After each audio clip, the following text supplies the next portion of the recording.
So we often tend to look at God's commandments as being kind of burdensome and oppressive, but in contrast, John Paul II says that when it comes to the Israelite people, for example, in the Old Testament, if the Lord wanted to keep them in bondage, all he had to do was leave them in Egypt.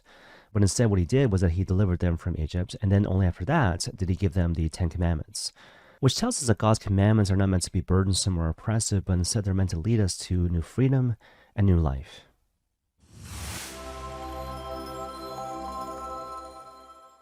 And of course, the same principle applies up and down the gospel, right? And so think, for example, the gospel of Matthew chapter 22, where the Lord is asked very famously, which is the greatest of the commandments? In response to which he says two things. And so first of all, he says you must love the Lord your God with all your heart, all your soul, and all your mind. And secondly, he says you must love your neighbor as yourself. Now again, on the face of it, this might seem to be two extra commandments added on to our already busy and complicated lives. But in contrast, think of it like this. God is love, and we are all made in the image and likeness of God, which means that our vocation, regardless of who we are, is basically to become persons of love, to find life through giving as opposed to taking, having, controlling, or possessing. And so given all that, the Lord is showing us in the context of this gospel that the way to become, again, persons of love is to bring everything into right relationship with God. Hence the whole business with the heart and the soul and the mind. As a result of which we see like God, we become like God. And more to the point, we come to see other people not as persons to be feared, but as persons to be loved. To further illustrate this point, I'm going to rely heavily on the thoughts and ideas of Dr. Bob Schuchts and Jake Khym from their podcast, Restore the Glory. And in particular, this threefold paradigm they reference in terms of describing the path to full Christian discipleship, which basically involves the steps of security, maturity, and purity. And so just to kind of frame the issue, think about the Gospel of Mark chapter 8, specifically where Jesus heals this blind man who comes from the region of Bethsaida. And so basically, if you think back to that particular story, Jesus doesn't heal this man right away, but instead, first of all, he takes him by the hand, this image of security.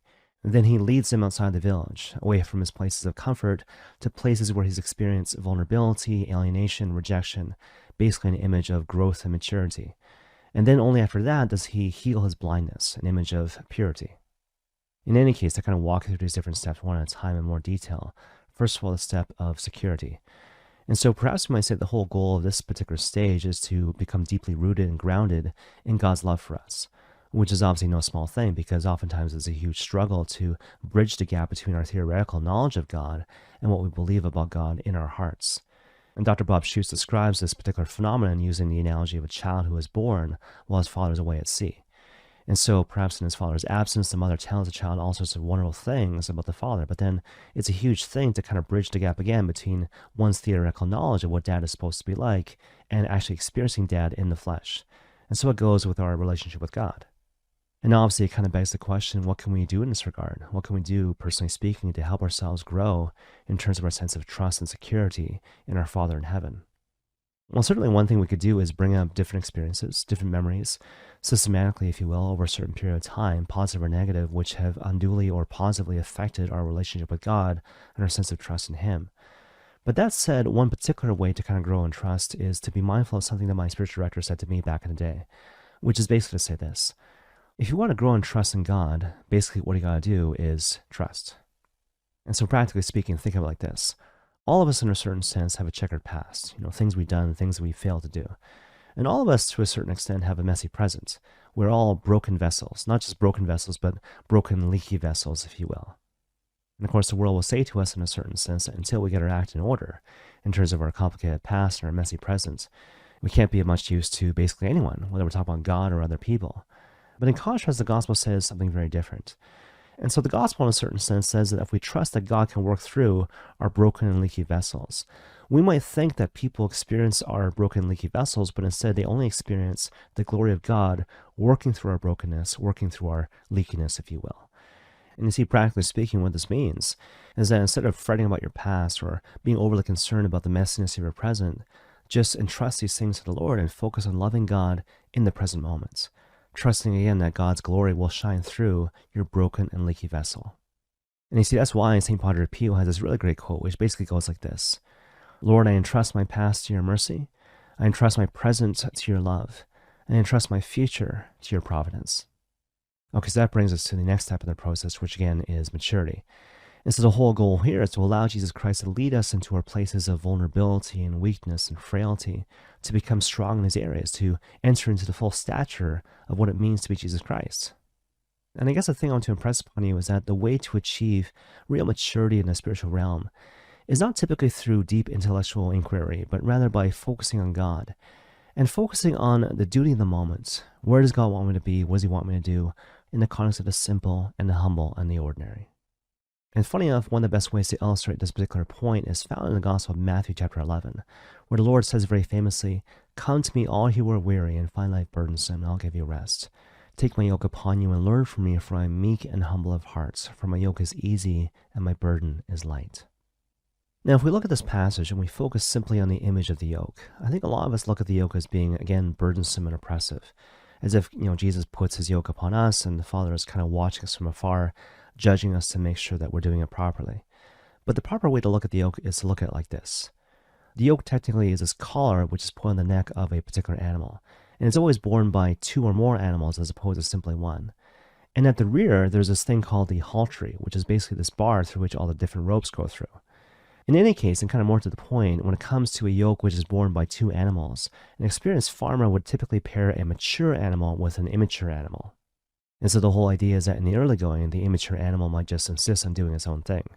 But then, of course, what would happen is that if it went too fast, it would start to choke on the yoke. But in contrast, if it went too slow, the haltry would hit its heels, and that would become uncomfortable.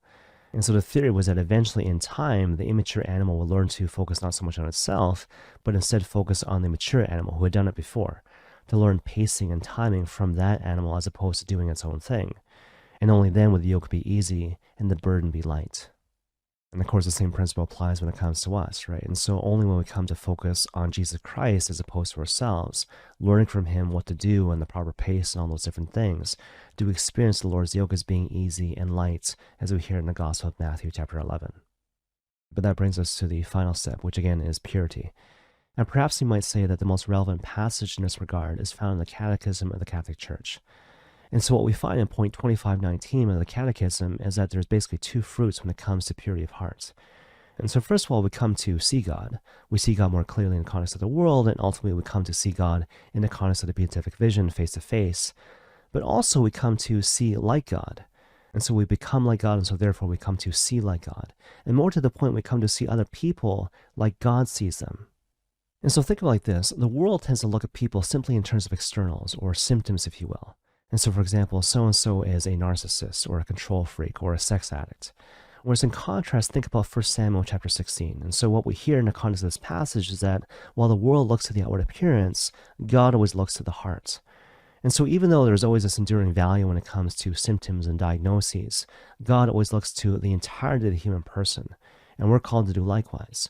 We're called to see and recognize and reflect back to people their inner goodness, even in the midst of their own personal struggles. To truly accept them for who they are, even as we call them to be something more. And so the example that comes to mind is from the life of Father David Knight, who once said that the most holiest person he ever met in his entire life was this French prostitute. And the way he explained it was that even though she was a prostitute, he felt like he knew her heart. And in particular, he knew that because of her purity of heart and because of her great desire for God, he knew where her life would eventually end up, even though right now in the present moment, she was still a prostitute. Okay, one final example. I'll kind of end with this. And so Jake Khym, who again is one of the co-hosts when it comes to the Restore the Glory podcast, he's very open when it comes to his past struggles with sexual addiction, pornography, and whatnot. And basically what he says is that even though it was difficult to get to the point of sexual freedom, eventually he got there.